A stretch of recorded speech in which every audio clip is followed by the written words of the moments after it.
J'ai lu avec avidité des manuels de développement personnel en espérant trouver les clés qui m'aideraient à sortir de mon désarroi. J'ai été notamment attirée par les propos du médecin psychiatre Carl Gustav Jung, fondateur de la psychologie analytique.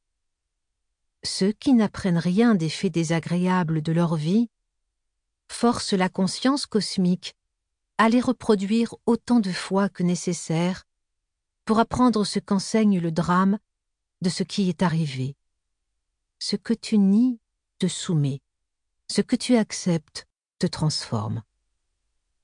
En d'autres termes, tant que nos blessures émotionnelles ne sont pas guéries, l'univers, ce que Jung appelle la conscience cosmique, va faire en sorte que nous attirions des personnes et des situations qui nous feront revivre ces blessures, afin de nous donner une chance d'en comprendre le sens, de les digérer et de ne plus en être affectés.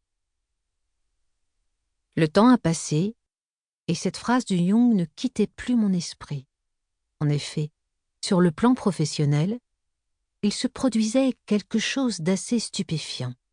Alors que j'avais passé 15 ans de ma vie à réaliser des films animaliers et des enquêtes scientifiques, enchaînant sans relâche les tournages, voilà que tous mes projets étaient systématiquement refusés par les chaînes de télévision depuis 1 an. À l'incompréhension succédait l'exaspération. Je me persuadais que des réponses positives allaient finir par arriver. Mais les mois s'écoulaient et rien ne se passait. Je me suis retrouvée sans emploi. Avec le chômage est survenue la honte, puis la fin de mes allocations et là, plus un sou. Financièrement, c'était la bérésina. Jusqu'au jour où une conseillère d'orientation de Pôle emploi m'a conviée à un entretien pour faire un point sur mes recherches. J'ai pris cela comme une agression. « Tout va bien, je suis en train d'écrire mon prochain roman, j'ai des projets de film, ce n'est pas la peine d'insister, je ne viendrai pas. » lui ai-je répondu avec la diplomatie d'un roquet en colère. Mais l'administration n'avait que faire de mes états d'âme et, quelques semaines plus tard, j'ai été dans l'obligation de me rendre à Saint-Denis, l'antenne dédiée aux intermittents du spectacle. Une fois sur place, j'ai finalement desserré les dents et j'ai même sympathisé avec cette employée souriante. Je lui ai fait part de mes nombreux projets et d'un rêve, celui d'écrire une série pour la télévision. Après 2 heures de rendez-vous, je lui ai tendu la main pour la saluer. « Vous n'avez pas renseigné votre adresse mail ?» m'a-t-elle fait remarquer. Je lui ai alors expliqué que je ne la communiquais plus pour limiter les pertes de temps et les informations sans intérêt. « C'est dommage. Vous pourriez recevoir des annonces de stage ?» a-t-elle insisté. Sans m'écouter, elle a fait défiler les pages sur son écran avant de poursuivre. « Voyez, là, on a reçu des propositions de masterclass organisées par l'école de cinéma de Luc Besson. » Intriguée, je me suis rassise. Elle m'a tendu 10 pages de différents programmes. J'en ai saisi un au hasard et j'ai lu « Apprendre à écrire une série télé ». Ma mâchoire s'est décrochée, mon cœur s'est emballé. Instantanément, j'ai songé à cette phrase de Jung « comprendre quelque chose de ses épreuves ». Sans refus des chaînes télé, pas de chômage. Sans chômage, pas de rendez-vous Pôle emploi. Sans rendez-vous Pôle emploi, aucune chance d'être au courant de ce stage. Et si cette absence de travail que je vivais comme une injustice me permettait d'atteindre mon rêve? Renseignement pris, la masterclass coûtait cher et commençait 3 semaines plus tard. Je n'avais plus une minute à perdre. J'ai remercié ma conseillère et j'ai filé préparer un dossier à l'intention de l'AFDAS, l'organisme de prise en charge du remboursement de la formation. Puis, je me suis présentée, frétillante, au guichet. « Je suis désolée », m'a asséné l'hôtesse d'accueil en me rendant les documents. « Le délai minimum avant dépôt des requêtes a été porté à 1 mois. Or, votre stage commence dans 3 semaines. C'est trop tard pour vous inscrire. » Dans ma tête, c'était l'affolement. J'oscillais entre doute et certitude. Mais si Jung avait raison, je devais suivre cette masterclass. « Il y a forcément une solution », lui ai-je dit d'une voix mal assurée. J'avais l'intuition que ce qui allait se tramer ici aurait un impact sur l'ensemble des épreuves de ma vie. Si j'étais prise, je mettrais toute mon énergie à apprendre ce qu'enseignait le drame, des événements douloureux passés. « Vous n'êtes pas auteur, par hasard ?» m'a-t-elle alors demandé. « Si, parce que si vous pouvez justifier 9 000 € gagnés en 2 ans en tant qu'écrivain ou scénariste, ça marche. Le délai pour les auteurs est de 3 semaines au lieu d'1 mois et la date limite, c'est aujourd'hui. » J'ai foncé chez moi aussi vite que possible pour transmettre une copie de mes justificatifs. Une bonne nouvelle n'a pas tardé à tomber. La prise en charge de ma formation était acceptée. 1 semaine plus tard, j'ai reçu un appel de l'école pour me convier à un entretien et me voilà admise à l'une des 8 places disponibles. Ce qui venait d'arriver était étourdissant. Je l'ignorais à l'époque, mais l'histoire n'allait pas s'arrêter là.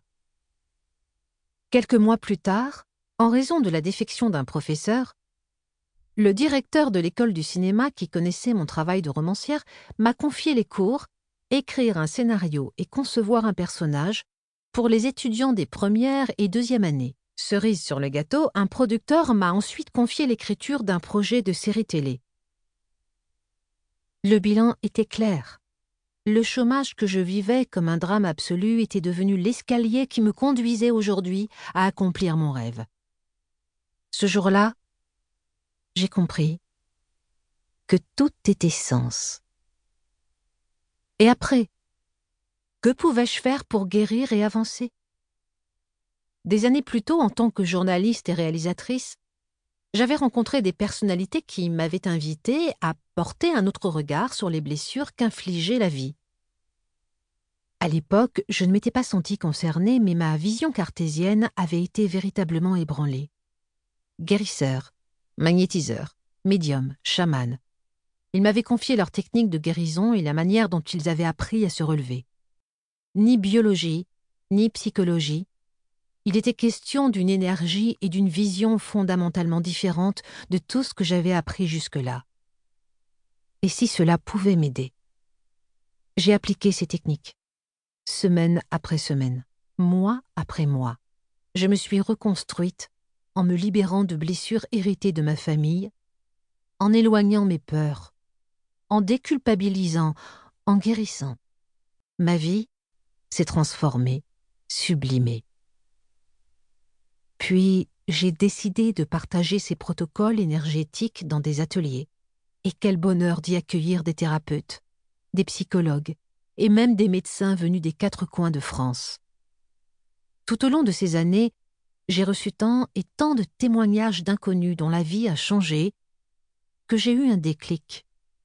Le temps de partager ce précieux savoir était venu. Ce livre est le fruit de ce cheminement.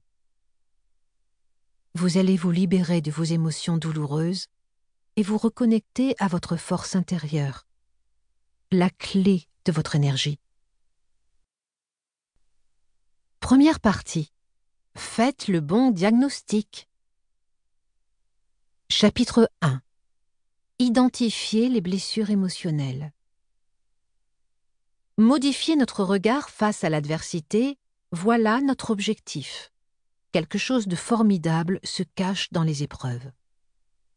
Pour l'instant, nous ne voyons que la boue. Bientôt, nous serons en mesure de comprendre qu'il s'agit en réalité d'un engrais pour nous aider à pousser autrement.